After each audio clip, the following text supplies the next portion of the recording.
Youth Congress, 6 people wearing t-shirts. How are they challenging the country's security, first of all? For the Prime Minister to say that Congress is a Muslim party or Muslim, whatever he called us, how can you talk about religion as a head of state on a public platform 24/7 just to talk about Mandir-Masjid, Hindu, Muslim and get votes? Unfortunately, yes. In Tamil Nadu, there will be a government that will have. They will not have issues about number of seats. Look, we are discussing the seat sharing, etc. Yeah. We have had a lot of discussions, but you can't deny the fact that we've had a good government. A round of applause, I think, for one of our youngest and best-known politicians, and someone who stuck it out in a party that has not always been very welcoming to young leaders. So, congratulations. Can we have another round of applause for that? So, Sachin, I think the important thing to know is what does the youth cadre of the Congress look like? Because there was a time when Youth Congress was perhaps one of the most striking forces in the country. Not always for the good sometimes, but it was a cadre that the Congress could rely on. Could we say the same even now? First of all, thank you very much for inviting me here, and thank you all for listening to me this morning. Going back to your first comment, you talked about the Congress party and young people, etc. If you look back in time, I think from the time of Rajiv Gandhi as Prime Minister, and then later on Manmohan Singh ji, and then Sonia Gandhi ji and Rahul Gandhi, you will notice that of all the political parties, there's a lot of rhetoric and a lot of talk about empowering young people, young leadership. But on the ground, to have actually given younger people the leadership roles of consequence, you have to look at the data. Don't look at what I'm saying. It is the Congress party that has been at the forefront of actually giving the power of the pen, the political power, the decision-making power to young people. And it's true, some people leave parties and go back, but I think the core thinking of the Congress party has been, right from lowering the age of the voting population to 18, is to actually think about what's going on. I'll give you an example. 2004, Mrs. Sonia Gandhi was Congress president, Vajpayee was Prime Minister. And she called in about 12, 15 of us young people from across the country. I was not a member of parliament. I was just a member of the Congress party. And she said, we are going in to make a manifesto against the Vajpayee government and what the country needs. What I want to know from you, I hear from my colleagues what's going on, economic and social, etc. But what really is going on in the minds of people in campuses and universities? You are people who are in their early, mid-20s. I want you to travel across the country, and from the Congress's point of view, give me some feedback on what is the thinking, what is the psychology, what is the expectations of the Congress party going into polls. 2003 sometime, I think this happened. So I'm trying to give you an indication and an insight of how the thinking in the party works. And at that time, a lot of us came to parliament for the first time. I was 26 when I was given a chance to contest. So the Congress, it's a very old party, but I can tell you the thinking there is how to empower, how to ignite, how to give leadership positions and challenges to young people. And that continues. And youth, you talked about the youth today. There was a protest, as you know, at the AI summit. Now, you may agree or disagree. And frankly speaking, if you like a protest, then it's not a protest, no. If you like what someone is doing, a protest is actually to oppose something. You look at, and the government says, oh, it is an international event, the country's image, etc. If you take a step back and look at any global event, a climate summit, a G20 summit, a G77 summit, across the world, globally, any large city, there have been protests. Sometimes not peaceful protests, but all those governments have actually restrained them, respected the protest, and carried on with the activity. But here to cry foul as if, some great challenge to our sovereignty has happened, that is wrong. So Youth Congress, 6 people wearing t-shirts. How are they challenging the country's security, first of all? And look at the way they've treated the president of the party. He wasn't even there. They put him in jail, some remand, some really serious charges. This is being done to give a message to any young person in this country that if you dare to oppose, however benign your protest must be, you will face this consequence. That, to my mind, is a very, very negative approach. To not allow dissent, to not accept differing views, to put the brute force of the state and put you in jail and demoralize you and subjugate your voice. those things, I think, are not acceptable in a free, robust democracy like India. There are two things that you talked of. One, you mentioned Mrs. Gandhi. That is 23 years ago. That's 2 generations ago. And Kaveri, it takes a decade or two to grow and nurture talent. You know, one is to just is to just show a young face, this person is doing this job in my party or my government.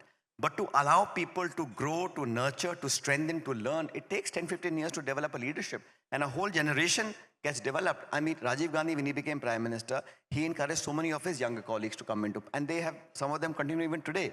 So it's a cyclical change. I give you that example to tell you that Congress, being the oldest political party, still has a very young mindset of focused development of leadership at that range. But the same thing has not happened with Rahul.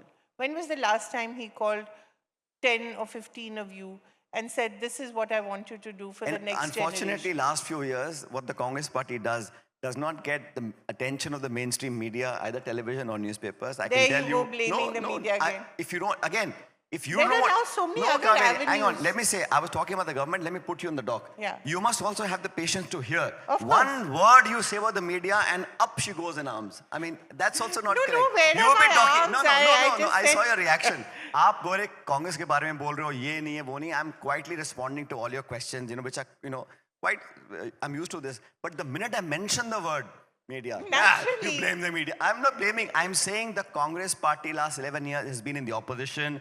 We don't, I feel, get the adequate or unbiased space in the popular media.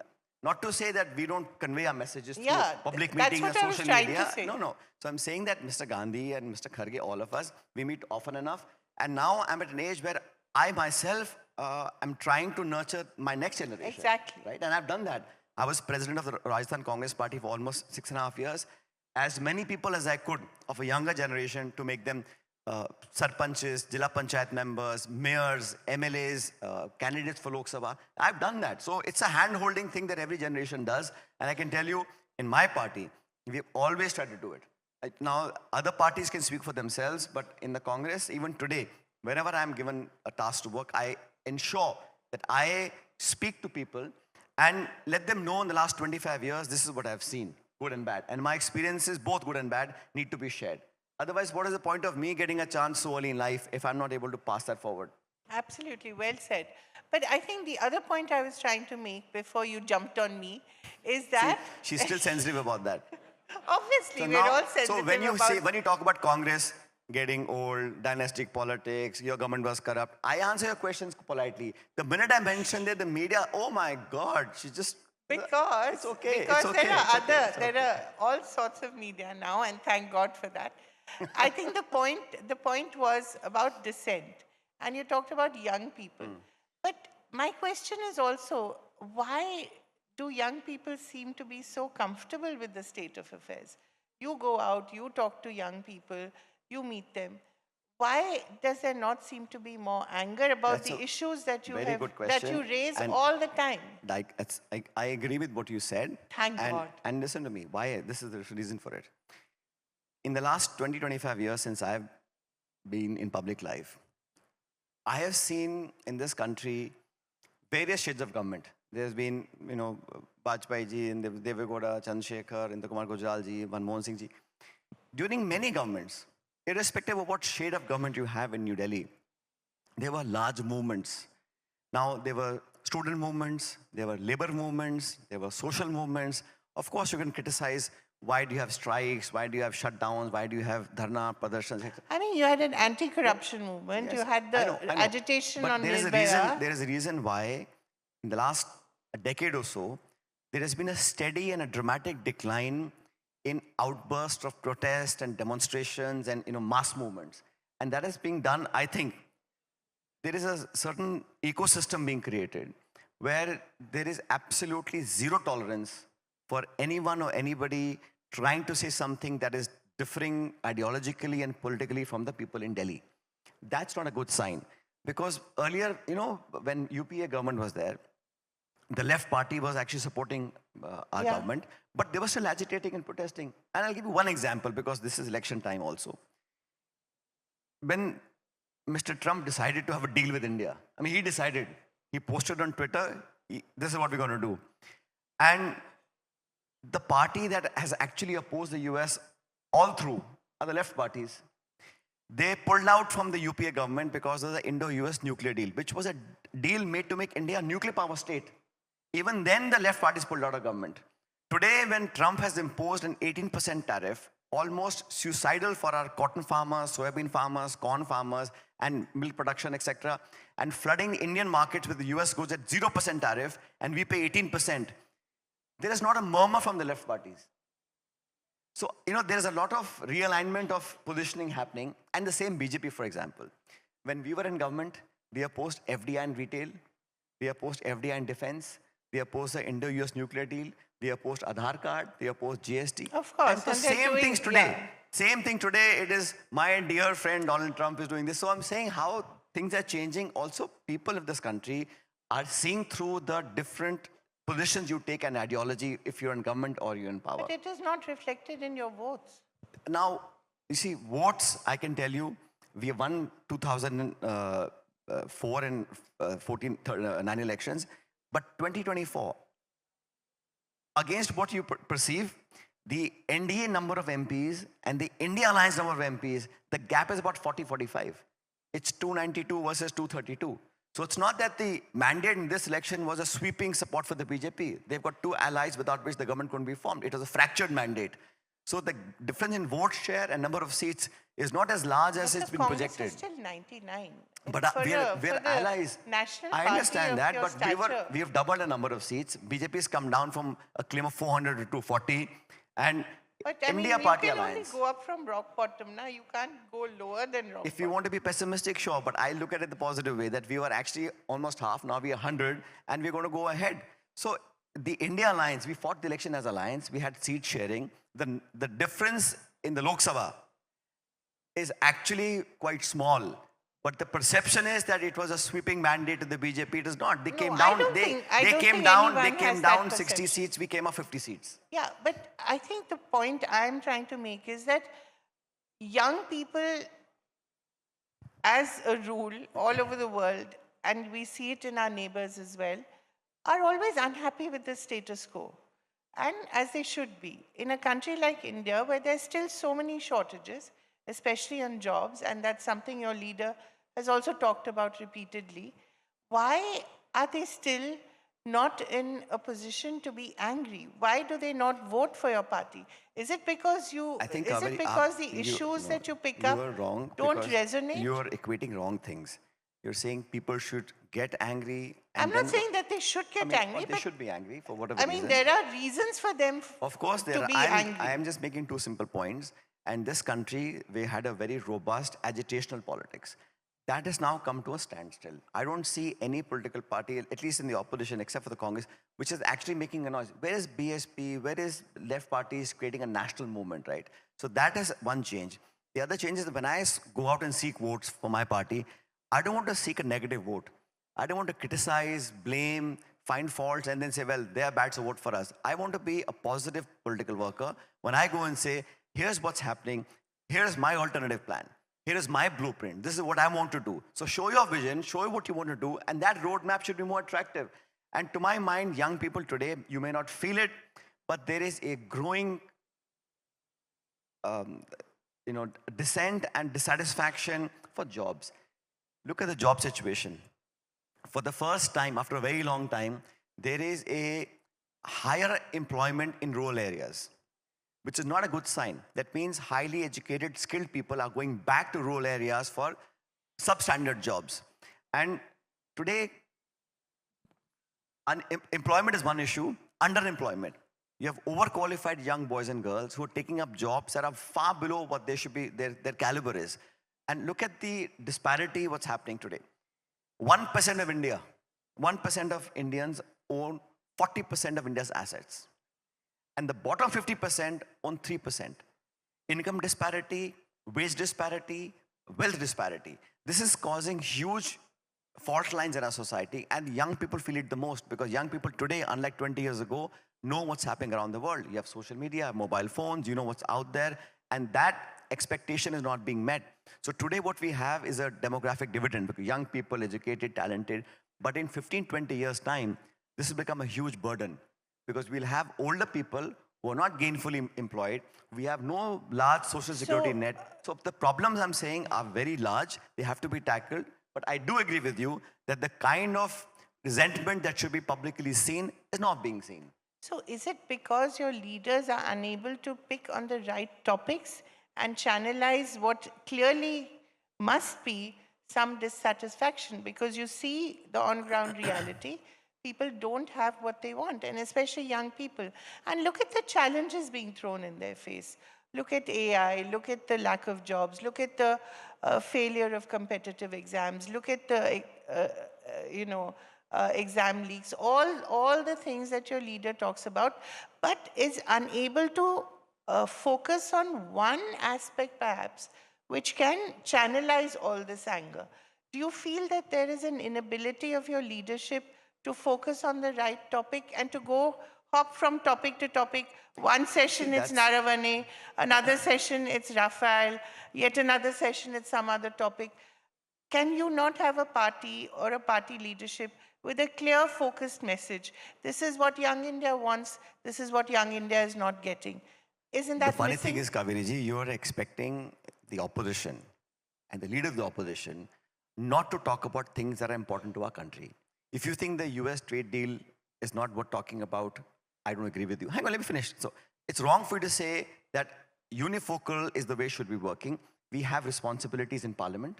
We have wrongdoings, misconduct, corruption. You have to raise those voices. But the underlying fact is that my party and our leadership has always focused on two main things. Agrarian distress. Don't forget that when the Modi government first came into power, the first thing they did was they wanted to amend the Land Acquisition Act. Who fought against it? The Congress party. Then they had these three farm laws. For 1 year, the people agitated. Congress party was in the forefront. We opposed it. Today, again, this Trump has imposed, agrarian distress on our farmers. We are opposing it. But while we talk about farmers and young people, we also have to put the government in dock. How do you expect an opposition party not to talk about Epstein files or, corruption happening, or the army chief writing a book? Who made him the army chief? This government. Is it a book of some roadside person? The Indian army chief writing a book. You say either what he's saying is wrong or what he's saying is right. But to stop the leader of opposition, to suspend MPs, not to have the house functioning, is just distracting tactics. So I think as an opposition, it is our job, our responsibility, and our right to oppose what you think is wrong. But the basic underlying issues in this country, to my mind, frankly speaking, are unemployment and agrarian distress. And they will always be the most important topics, but does not mean that we don't have to take up, or we shouldn't take up, other pressing issues. So you always equate, aapne ye nahi kiya, isliye vote nahi mila. Forget about the votes for a minute.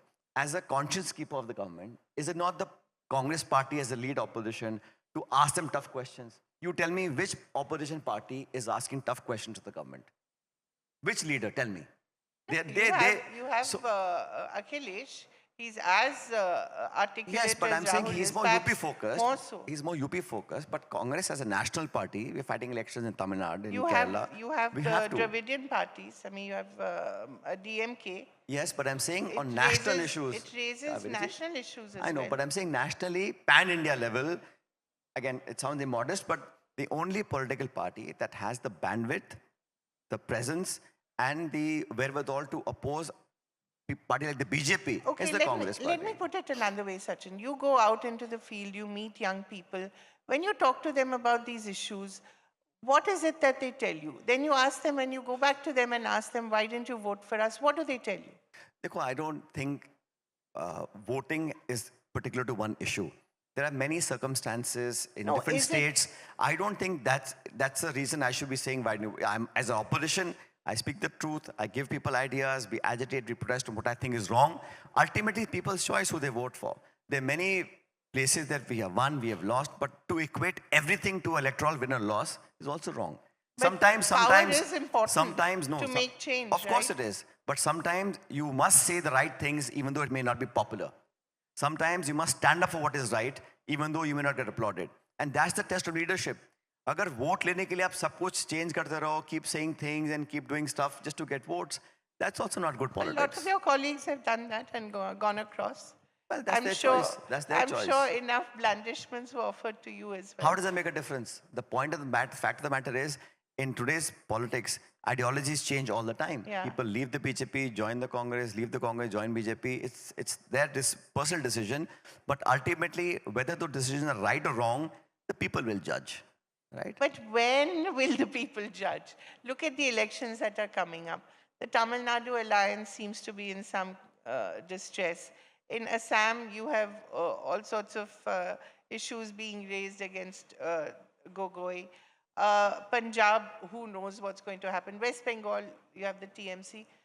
Where are you likely to win? मतलब आप ये कहना चाह रहे हो And Kaveri ji? Kerala, Hang on. we hope. But you still don't have, yesterday we heard from Dr. Tharoor, you still don't have a manifesto. You know, I realized one thing, that you're sitting here,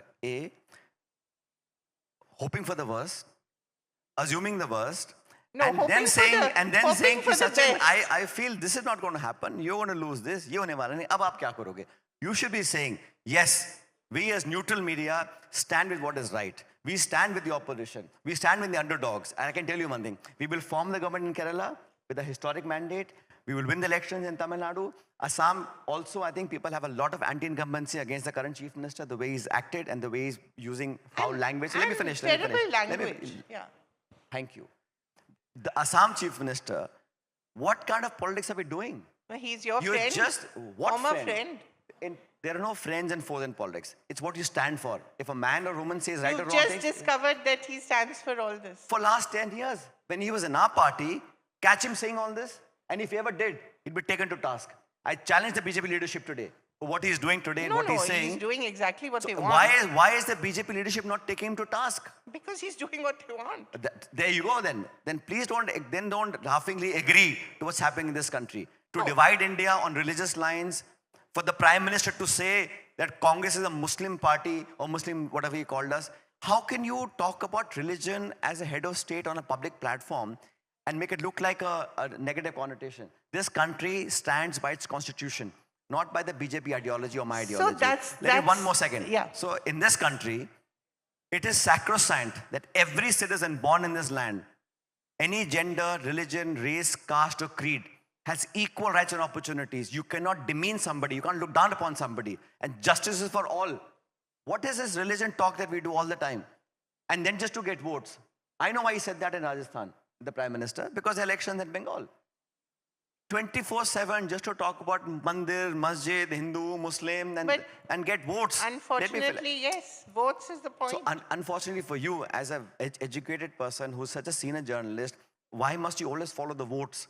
For once, for sake of God, for once, look inside. Power is what That's my matters. job, not yours. Yeah. You must look inside, do introspection.